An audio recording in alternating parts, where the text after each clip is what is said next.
तुम कितना भी जेंटलमैन बनने की कोशिश करो, पर आजकल की लड़कियों को बकरे जैसे हेयर स्टाइल वाले लड़के ही पसंद आएंगे। भगवान ने तुझे इतना भोला क्यों बनाया? ताकि आप मुझे पसंद कर सको। इतना सुंदर क्यों बनाया? ताकि आप मुझे पसंद कर सको। इतना मूर्ख क्यों बनाया? ताकि मैं आपको पसंद कर सकूं। लगता है जीने के 4 दिन गुजर गए हैं दोस्तों, अब बस बेकार दिन रह गए हैं।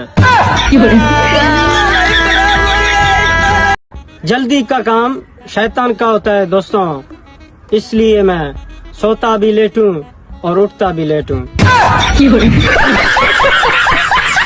शादी कोई बच्चों का खेल नहीं है, लेकिन खेला बच्चों के लिए ही जाता है। हाँ यार, जब तुम बाहर जाती हो ना, एक डर सा लगा रहता है। कोई बात नहीं, मैं जल्दी आ जाऊंगी। इसी बात का तो डर लगा रहता है।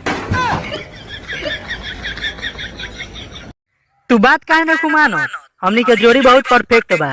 बस तू खाली डेट बता दो, हम बैंड बाजा लेके पहुंच जाता नहीं। काल है आज हो, बाकी बैंड बाजा का होई, तोर मुड़ी छील के ओई पर तबला बजा दिया।